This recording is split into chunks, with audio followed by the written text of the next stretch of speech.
পুৱাৰ ভাগত মানে এজন আমাৰ গাঁৱৰে ব্যক্তি ৰবীন্দ্ৰ দত্ত তেখেতক এই স্থানীয় বিলৰ মহল্লাৰ চিত্ৰ দাস নামৰ এজন ব্যক্তিয়ে তেখেতক জনালে যে এটা মৃতদেহ অচিনাক্ত মৃতদেহ নদীৰ মাজত আমি দেখিবলৈ পাইছোঁ।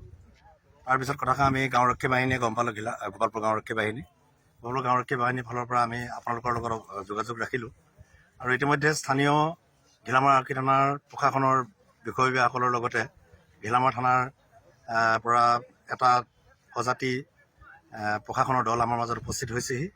কিন্তু এটা কথা অনুমান কৰিব পাৰিছোঁ, এতিয়ালৈকে মৃতদেহটো বিভিন্ন গাঁৱৰ অঞ্চলৰ ৰাইজে আহিছে, কিন্তু মৃতদেহটো এতিয়ালৈকে চিনাক্তকৰণ কৰিব পৰা হোৱা নাই।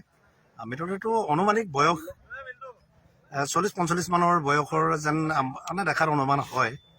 আৰু মৃতদেহটো আপোনালোকেও প্ৰত্যক্ষ কৰিছে, কিন্তু মানে খুব এটা মানে কেনেধৰণে এটা মানে পৰ্যায়ৰ হ'ব, এইটো উচ্চস্তৰীয় তদন্ত যেতিয়া আৰম্ভ হ'ব তেতিয়া হয়তো পোহৰলৈ আহিব পাৰে।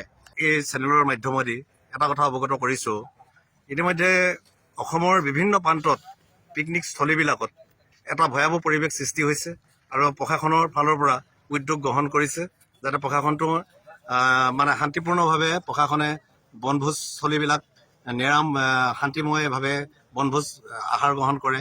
তেনেকুৱা এটা পৰ্যায়লৈ যোৱাৰ পিছতো আমাৰ এই স্থানীয় আমাৰ পুথিঘাটী কঁহাৰ ব্ৰিজৰ সন্মুখ ভাগৰ পৰা আপোনালোক য'ত উপস্থিত আছে তালৈকে আমি চাওঁ বিভিন্ন গাঁৱৰ পৰা আহি ইয়াত মানে বিভিন্ন ব্যক্তি অচিনাকি ব্যক্তি আহি ইয়াত বনভোজ গ্ৰহণ কৰে আৰু কোনো নিয়ম শৃংখলা অটুট ৰখা নাই।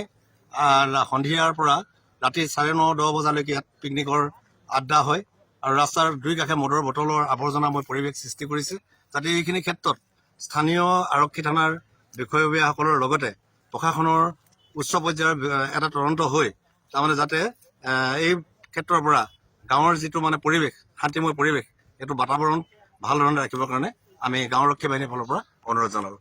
ইয়াতে আমাৰ স্থানীয় গ্ৰাম প্ৰধান আমাৰ মাজত উপস্থিত আছে আৰু গাঁওৰক্ষী বাহিনীৰ আমাৰ কৰ্মকৰ্তাসকল আছে। স্থানীয় প্ৰশাসনৰ লগত আমি সহযোগিতা অব্যাহত ৰাখিছোঁ আৰু নিশ্চয় মানে এইটো এটা কেনেকুৱা ধৰণৰ মানে পৰ্যায়ৰ হত্যাই নে বা কিবা আত্মহত্যা এই বিষয় লৈ আমি তাৰমানে নিশ্চিত নহয় আৰু এইটো উচ্চ স্তৰৰ তদন্তৰ পিছতহে আমি গম পাম।